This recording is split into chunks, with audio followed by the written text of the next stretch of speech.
Thanks, Micah, for agreeing to meet with me. I'm representing the LightRoot Collective, and we're gathering information for possibly community building here that we're looking at in Wisconsin. And you're one of five in Wisconsin that we're calling, not me personally, but for the research project. And like I mentioned, well, they're going to be putting it in all the snippets from all the volunteer interviews to make one like montage video of the best of or most impactful statements. So yeah, I appreciate you agreeing to videotape. And if you change your mind, let me know. Thank you for, for agreeing. And I did do some research on the IC.org website where there was some, I think it was updated maybe 10 months ago or something. So they had quite a bit of information I plugged in that I could find. And so Oh, I nice. yeah, it's pretty cool. And I don't know, did anything much change in the last 10 months, or would that be pretty current? Should be pretty current. I Last I knew we took down our IC, but you were able to find us. Oh yeah, I was out there. Okay, Lark had given it to me. Yeah, it was out there still. Yeah, it said gotcha. you had like I think it was like 6 years old, and my mouse isn't working. But the kinds of questions I had were they're going to go in just order of like different categories, like the overview, conflict, communication, membership dynamics, financial stuff, like governance related, and then just general reflections or advice that you might have from your experience living there and all the insight you have. Yeah, me personally, I've only talked to Earth Haven. I was down at Earth Haven for Compassion Camp. So that's my personal experience with talking to people that live in community living. So I'm really interested too on a personal level just to hear more about how this experience is for you. Um, so the first question is your role. Are you you're a member? I think everybody's just a member, right? There's no other like role that you have.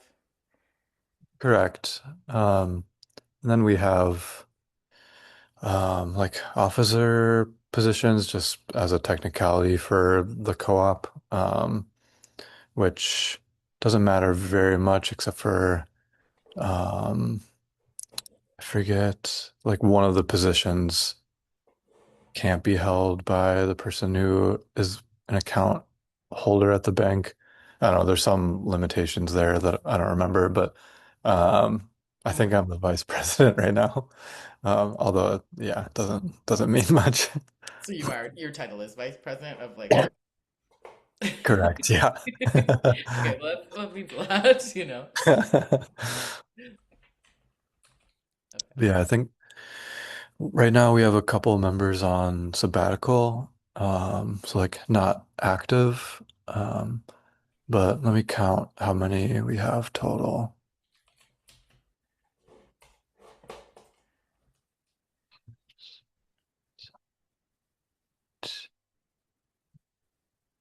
I believe we have 9 members right now, two of whom are on sabbatical.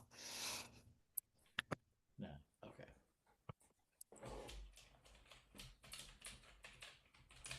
And then, what drew you initially like to this particular community?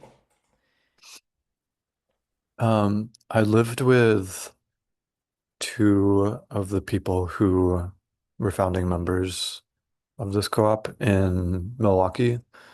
Um, so kind of just through friendship and common interest, and it kind of came about like shortly, like maybe a year into COVID. Um, so it was kind of an interesting like incubator for um,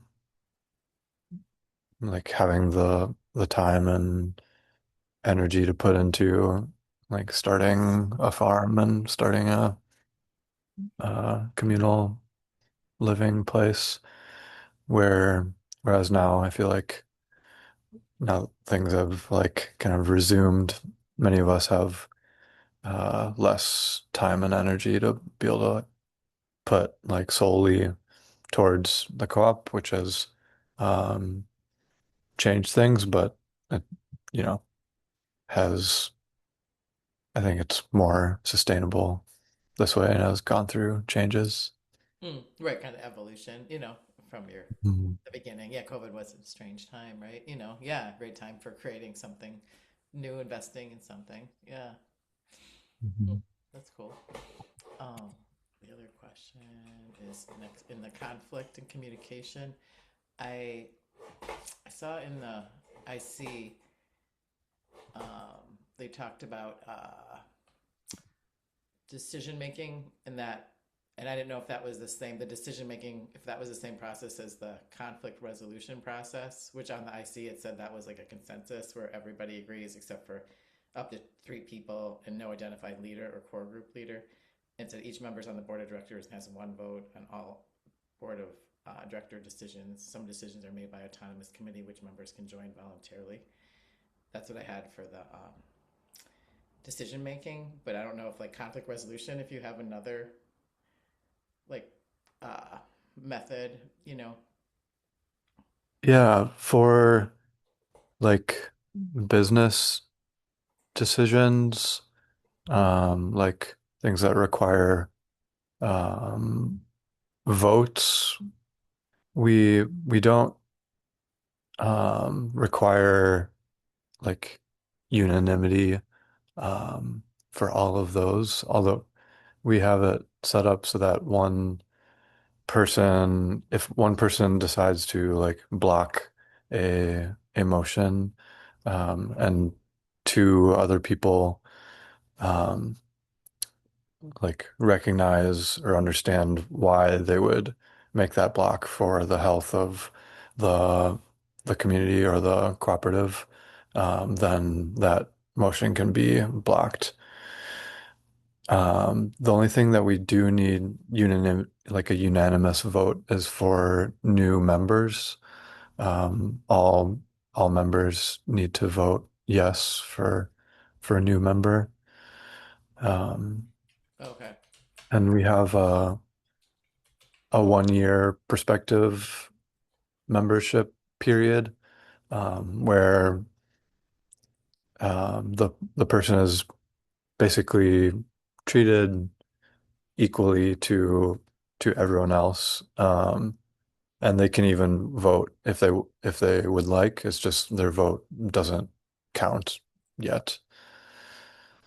And then if they would like to become a full member and um, at the end of 1 year, then the co-op, you know, offers them membership. Oh, I see. Okay.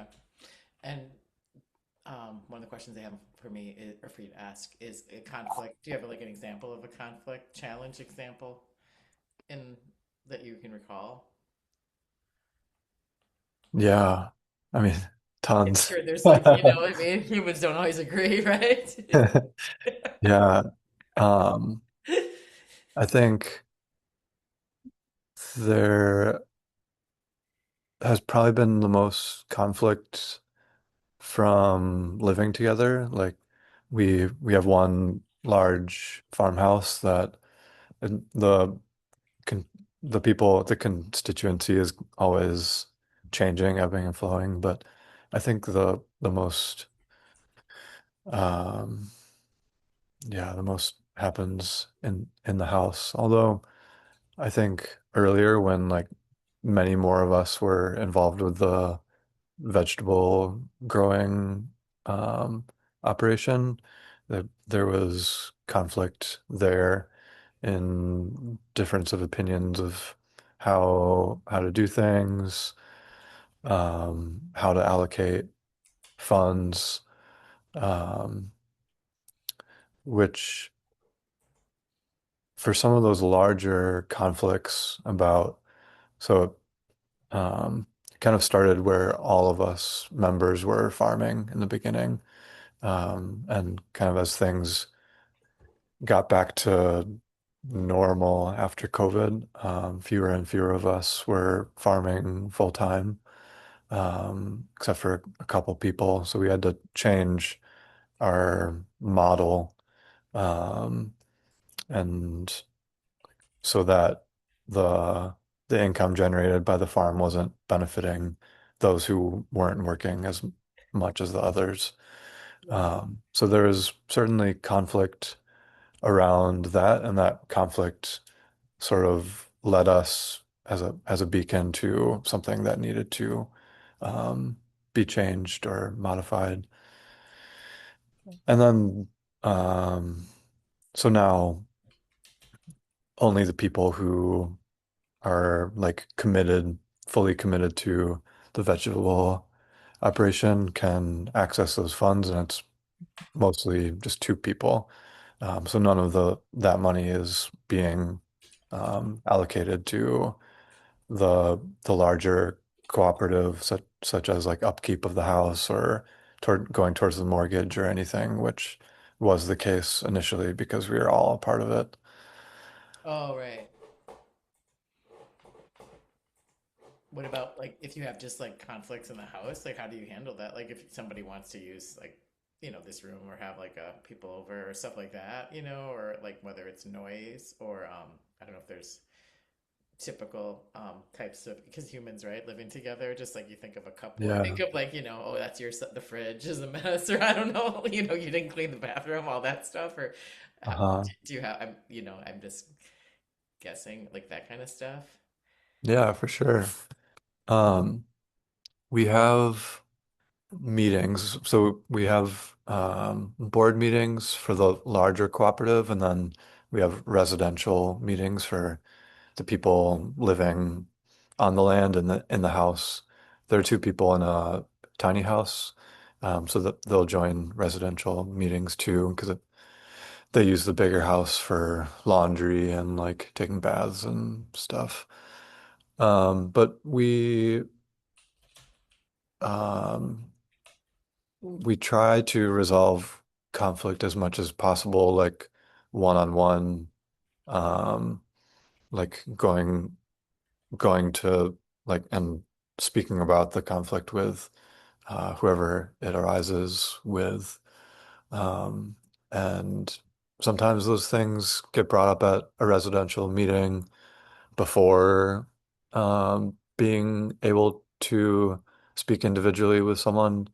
And I feel like we've really encouraged people to at least like broach the topic one-on-one before bringing it up um, at a meeting because I don't know, it can just like feel a bit more like being singled out if it's something that someone doesn't like that you specifically are doing, or like maybe I'm not cleaning the fridge as much as other people would expect if that's my like one of my duties.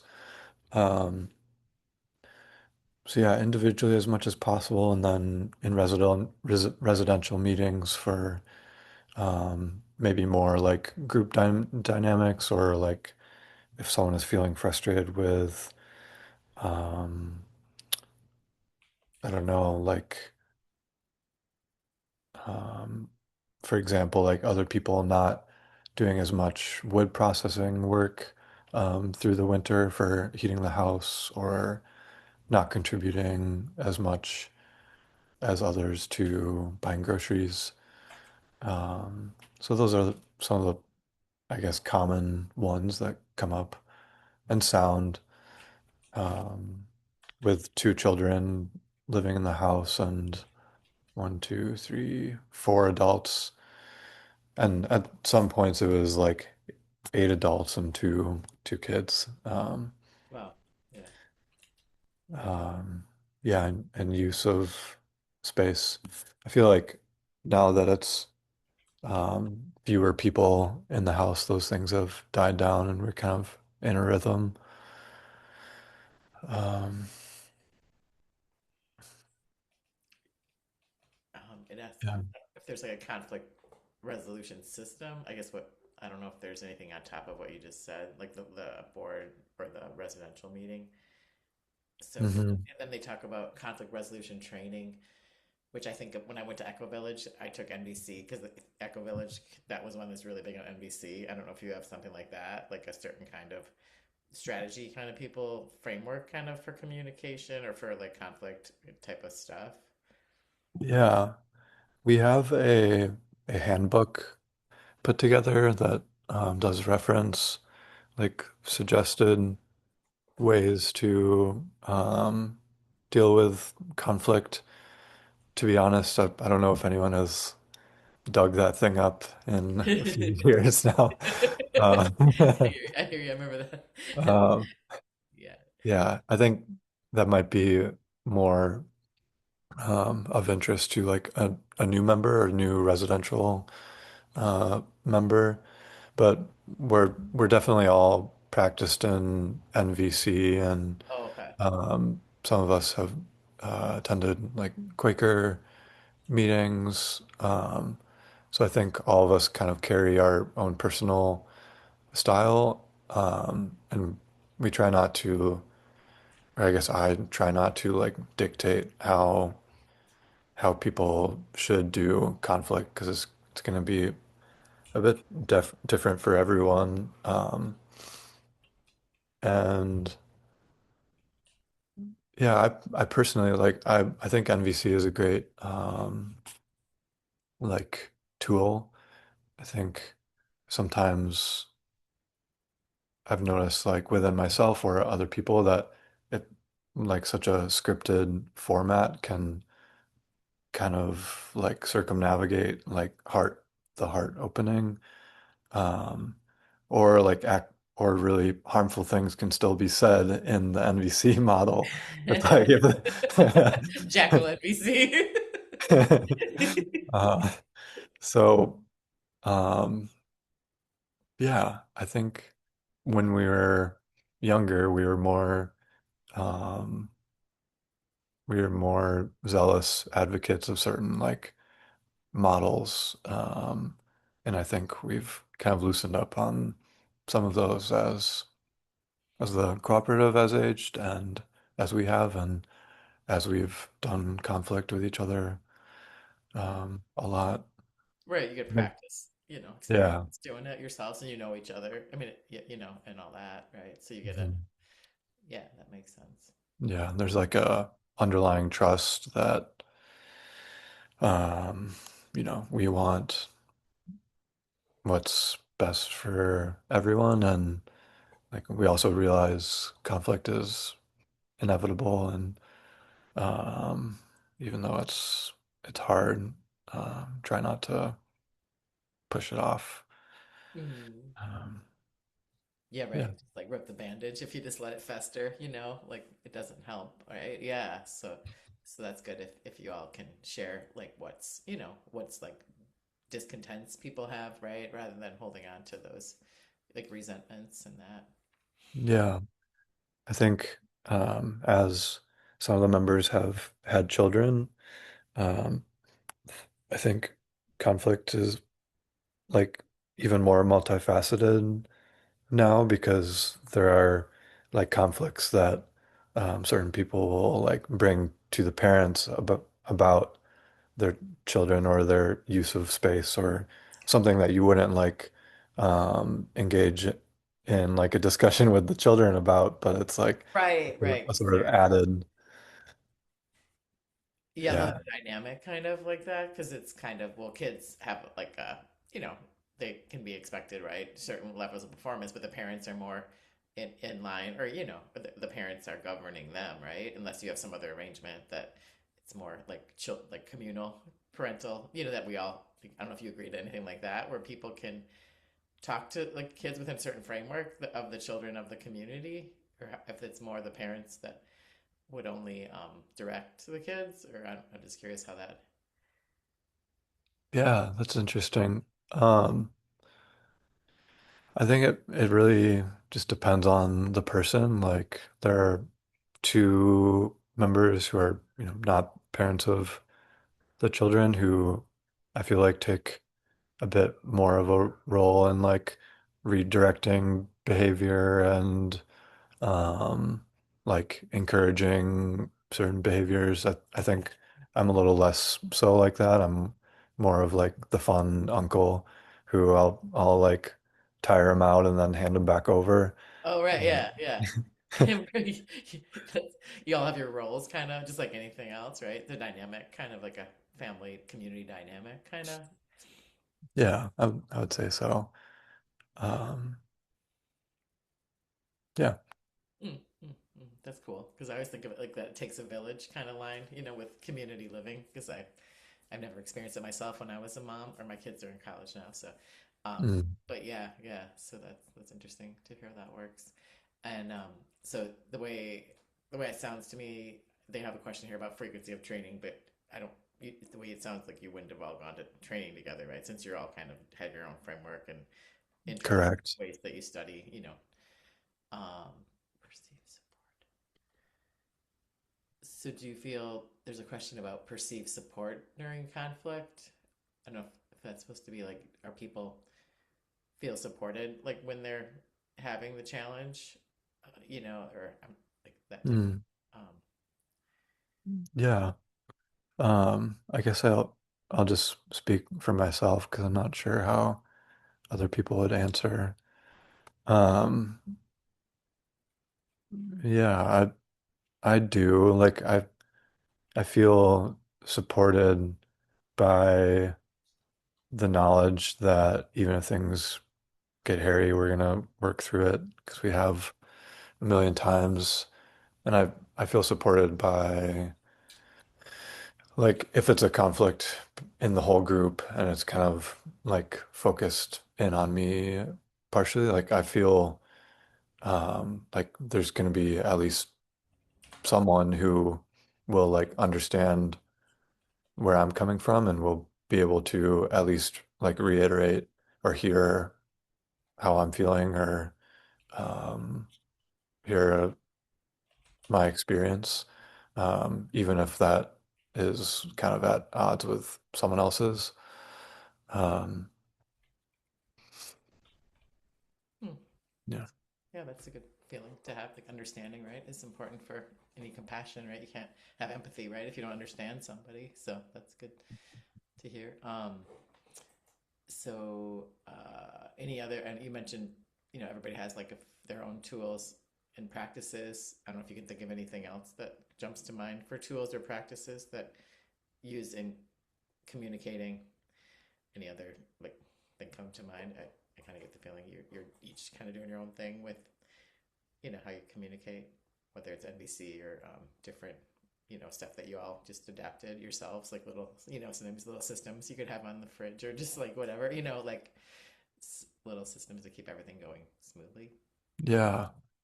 I would be I'd be curious like if we had a slew of new members, if some of those kind of systems would reemerge or form. Um, but right now we're kind of a stripped down group, at least, and also kind of always feels that way in winter.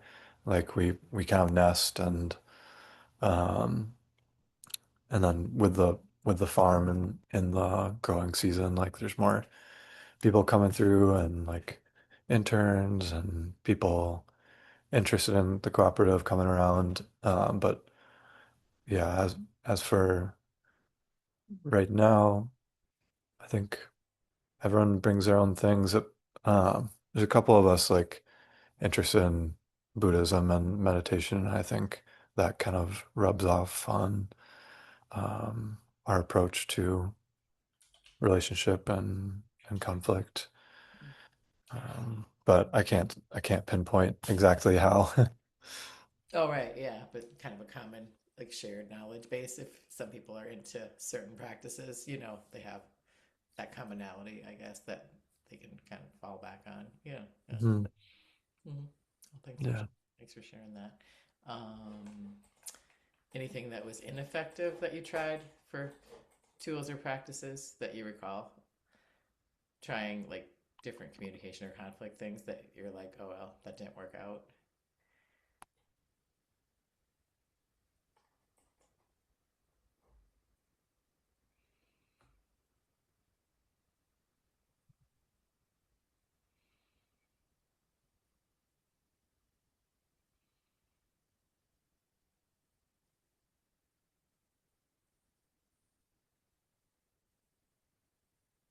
Um,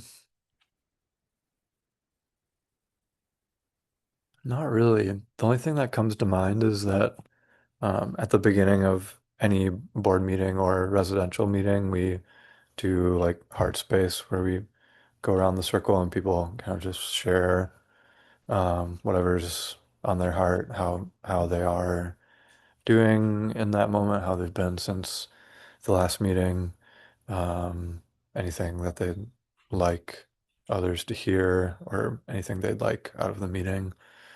Um, and for most of us, that's like something that we really enjoy about the meetings.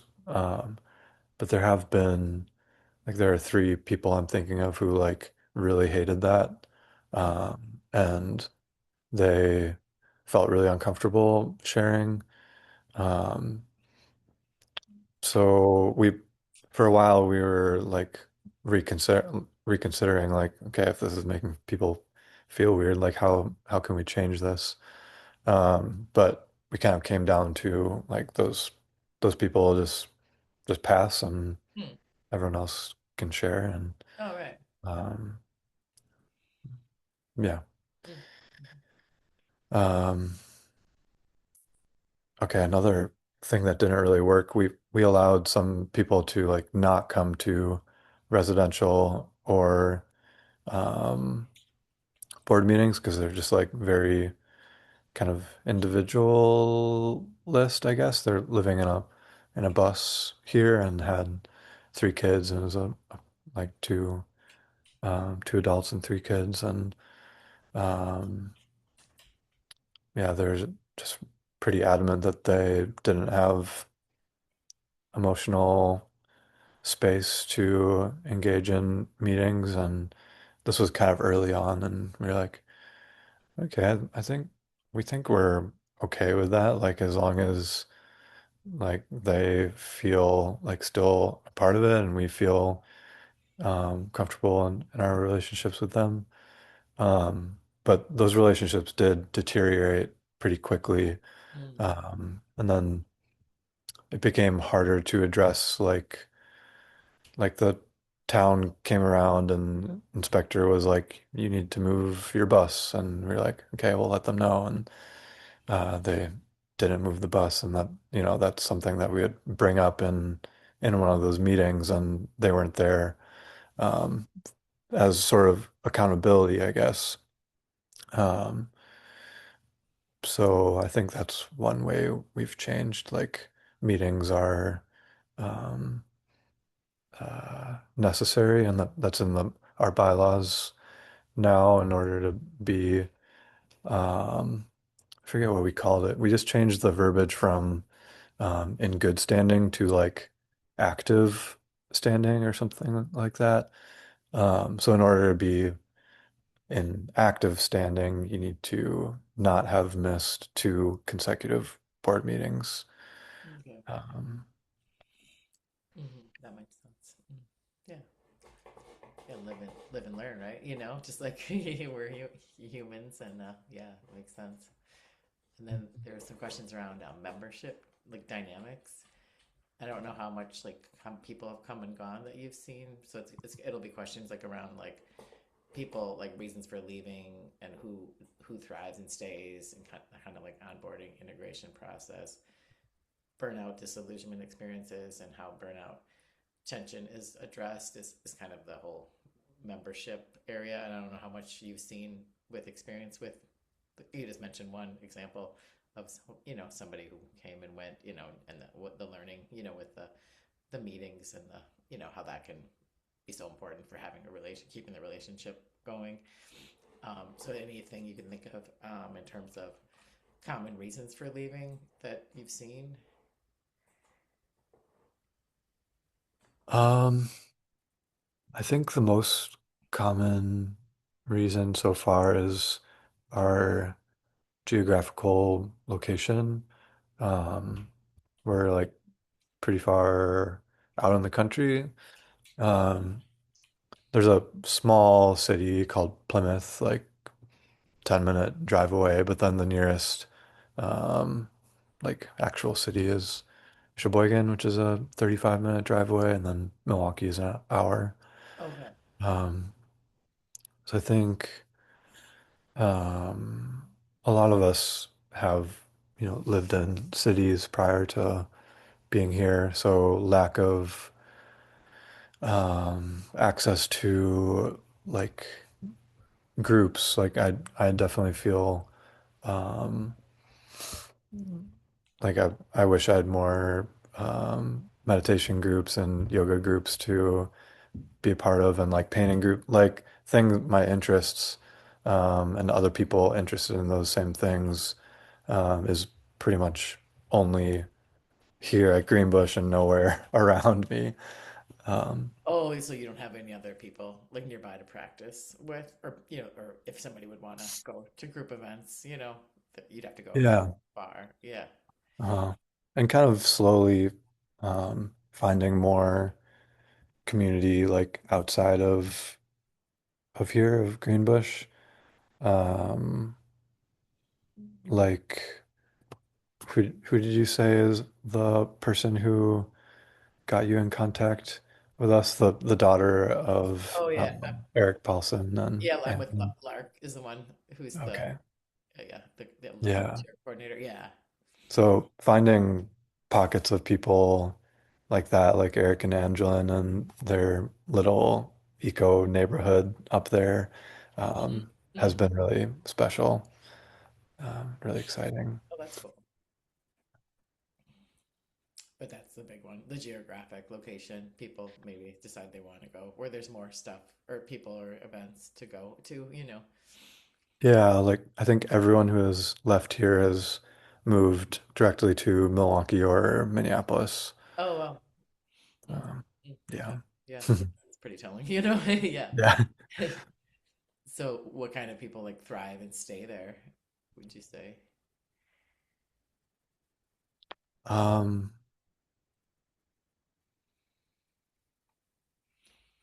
let's see. I think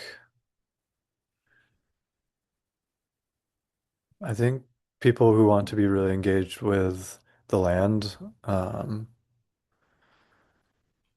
because that's a huge, um, like boon of our existence here. Like we live on 40 acres and have like a pond and a spring and some woods and hay fields and um, so I think the people who are committed to engaging with the land and are excited about that, um, so far seem to be the ones who stick around and don't need um, like a ton of community, but are, looking for like close community, I guess, but not expanded. Okay. Um, yeah, I think it's a little bit easier for people who have partners or kids or like have a little bit of a like personal bubble that they can have within the Right. cooperative. Um, yeah, I was in a long-term partnership and it felt a bit easier to like really thrive here while in that partnership. I think being single is a bit trickier. Also with that, geographical location as well. Like, um, I think single people have had difficulty finding like satisfying romance in the area. Oh, right. Yeah, that makes sense for the pool available, nearby might Mhm. not be that big, right? Yeah, yeah. For sure. Yeah, thanks for sharing. Um, and what is the onboard integration process that you do?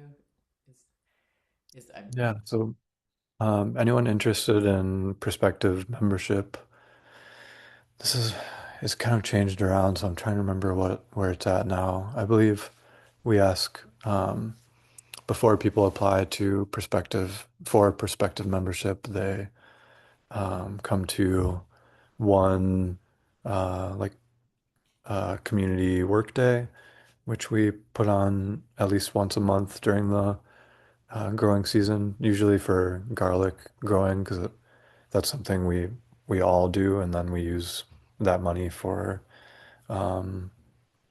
whatever we want, Mm, whatever it needs to be used for. So they would come to one work day and come to one board meeting, like observe one board meeting, oh, okay. and then they can apply for prospective membership. And then the prospective membership period is 1 year. So they have a chance to see the cooperative through the whole cycle because it does feel very different in different seasons here. Mm, okay. And did you have people that had like burnout experiences or disillusionment? I don't know if that was like that one with the bus or if that was something else, but for people, or if it was more that like they were hungry for those events and stuff like that. I mean, that can cause you to be, I mean, not have your needs met, right? If you're not getting maybe your needs met for Yeah. socializing. I don't know if there's other if I'm interpreting that correctly, or if there's other types of burnout in that type of just like a setting that you're in. hmm I think early on, a lot of us felt burnout at different times, like around farming.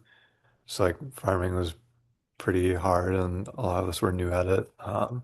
Probably not doing things like super efficiently. So I think we all had phases of that. Um, and I think I personally can feel burnt out sometimes on the like communal living. Um, Sometimes I'm like, okay, I need to be alone for a week, and then I just figure out how to do that when I can, when I have some time off work, I make sure to find a place that I can be alone for a few days. Um, yeah, it seems to be mostly around the farming and then the communal living.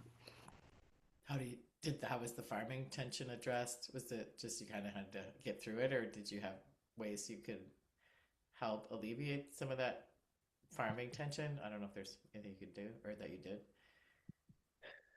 Yeah, we were pretty flexible and like we had enough people um, early on who were farming. So like I remember a time Liam was feeling super burnt out on farming and was like, I need 2 weeks off. And then kind of a few of us stepped up our hours to make that possible. Um, so there's like a give and take there. And now the people farming are kind of more in it for the long haul. And I think they've figured out their personal rhythms with it and how it feels sustainable for them. Mm, mm, mm, mm. Yeah, I had a back injury, which led me back to teaching in a public school. So I was farming and teaching yoga, um, and then had a back injury, which led me to doing a job that didn't need my back for. Then you had to do a job that was okay for your back, like they accommodated you. Oh, good. Mhm. Okay. So you kind of, you're working with each other and accommodating each other's needs. And it sounds like, yeah. And I just want to check in with you because I know you weren't feeling that good. And I have financial governance and reflection left. Do you have in you the well-being? Because it's all about your needs. I don't want you to push yourself. We can do part two and just let you rest. I don't want to overdo. If I didn't really know how long, you're my first one, so I didn't really know how long this would take exactly. So I just Yeah. check in with you and be respectful of your, feelings and needs. Um, yeah, that might actually be nice. And then I'm thinking I could like touch back in on our some of our governance things too Oh and like yeah. look at our bylaws again to brush up on it. Um, and yeah, Oh, good. I'll take That's you that up I on want to that. see. Oh, good. Yeah, I'm glad I checked in with you because it's really important to me that I really appreciate your time, and and I want you to feel good, and needs are all that matters. I used to be in the corporate world where needs were like the last thing people thought about, and so now I have a Mhm. whole new being off that treadmill. I want to always tune into that, so I can have time too to watch the video and go back in. So then if I have questions when we meet again too, then I could clarify with you if there's something I get stuck when I'm trying to translate, and type it in here for the my follow up. So yeah, this will work out good. Yeah. It's really great talking to you, and I appreciate you Cool. taking the time. And should I just text you? When you feel, we don't have to plan it now because I know how it is when you're not feeling that good. It's hard to plan stuff. At least that's me, anyways. Yeah, for sure. Um, Okay. yeah, we can find a time Let me through text and let me just stop the recording quick because I don't want to make sure I don't lose something.